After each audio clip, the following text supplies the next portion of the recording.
ఇంకో జన్మెత్తినా తన రుణం తీర్చుకోలేవు. స్నేహ, డబ్బులు కమ్ముడుపోయే మనుషులు ఈ ప్రపంచంలో చాలా మంది ఉండొచ్చు కానీ నాయుడు బావన్ నువ్వెన్ని కోట్లు పెట్టినా కొనలేవు. అతన్ని కొనాల్సింది డబ్బుతో కాదు, ప్రేమతో. అభిమానం ఇష్టం ఉంటే తప్ప అతన్ని గెలవలేవు. తను అంత మంచివాడని తెలియకే నేను ఇన్ని తప్పులు చేశాను. ఇప్పుడు వాటిని సరిదిద్దుకుంటున్నాను. ఇక నుంచి వెళ్ళిపో. స్నేహ, నువ్వు వాడనుకున్నంత మంచివాడు కాదు. నాయుడు బావ గురించి మాట్లాడే అర్హత నీకు లేదు గోకుల్. తన గురించి చెడుగా మాట్లాడితే సహించే ఓపిక నాకు లేదు. Get out from here. నువ్వింకా ఇక్కడే ఉన్నావంటే నాయుడు బావ వస్తాడు. నీ చెక్కుకు పట్టిన గతే నీకు పడుతుంది. నేను ఏమైపోయినా పర్వాలేదు, నిన్ను మాత్రం వదిలిపెట్టే ప్రసక్తే లేదు. ఇది గుర్తుపెట్టుకో. నాలో ప్రాణం ఉన్నంత వరకు నీ మీద ప్రేమ బతికే ఉంటుంది.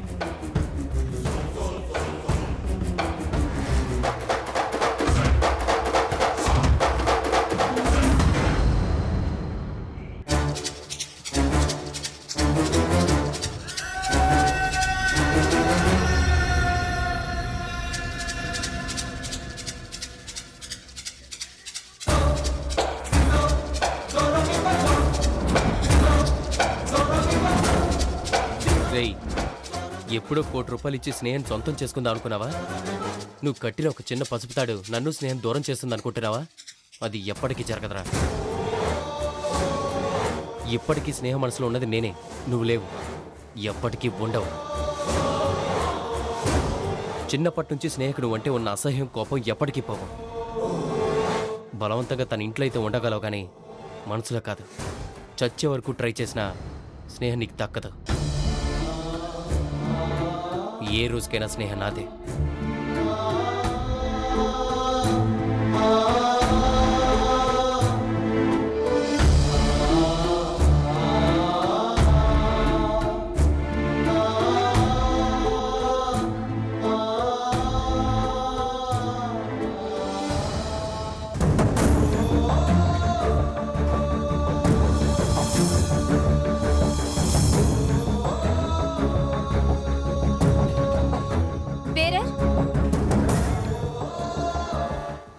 మా హస్బెండ్ వాష్రూమ్ కి వెళ్లారు, ఇంకా రాలేదు. కాస్త చూస్తారా? అదేంటి మేడం, వెళ్ళిపోయారుగా? ఎప్పుడు? ఎక్కడికి? బయటికి వెళ్ళిపోయారు, చాలాసేపు అయింది.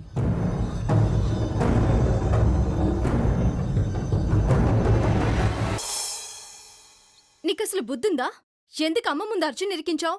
వాడికి ఆ మాత్రం కావాల్సిందేలే. నీ మొహం. అర్జున్ దగ్గర ఎవిడెన్స్ ఉంది, అది కాని బయటపడితే మనకవుతుంది పెళ్లి. పెళ్ళా? నాకు కావాల్సింది కూడా అదేగా. ఏంటి? మరేం చేయమంటావమ్మా?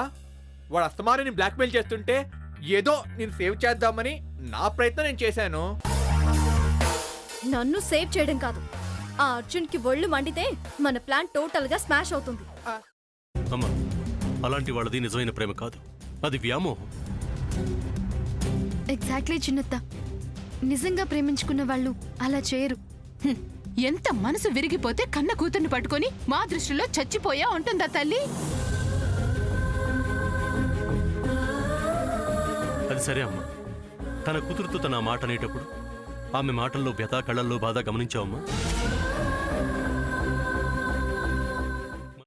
పెద్దబాబుకు బర్త్డే విషెస్ చెప్పు కూడా వెళ్ళాం కదా. ఊరికే ఎలా కాలిపోతుంది? మంట పెడితేనో పడితేనో తగలబడుతుంది.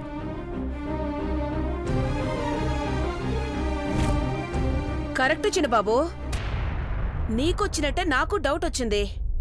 పార్వతే షర్టును తగలబెట్టిందనుకుంటా.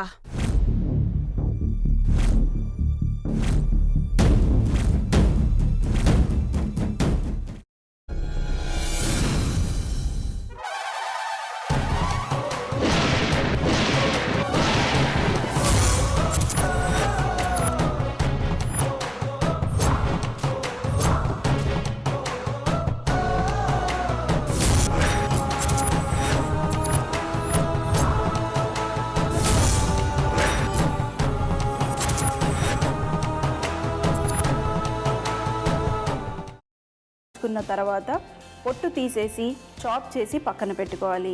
ఒక ప్యాన్లో కొద్దిగా నూనె వేడి చేసి అందులో ఆవాలు, మినప్పప్పు, శనగపప్పు, కరివేపాకు, సన్నగా తరిగి పెట్టుకున్న ఉల్లిపాయలు వేసుకుని 1 నిమిషం పాటు వేయించుకోవాలి. ఆ తర్వాత కాల్చి కట్ చేసి పెట్టుకున్న వంకాయని కూడా అందులో వేసుకుని బాగా మిక్స్ చేసి బౌల్లోకి ట్రాన్స్ఫర్ చేసుకుని అందులో తగినంత చిక్కటి పెరుగు లేదా పల్చటి పెరుగు వేసుకుని మిక్స్ చేసి అన్నంతో కానివ్వండి, చపాతీతో కానివ్వండి సర్వ్ చేసినా చాలా బాగుంటుంది.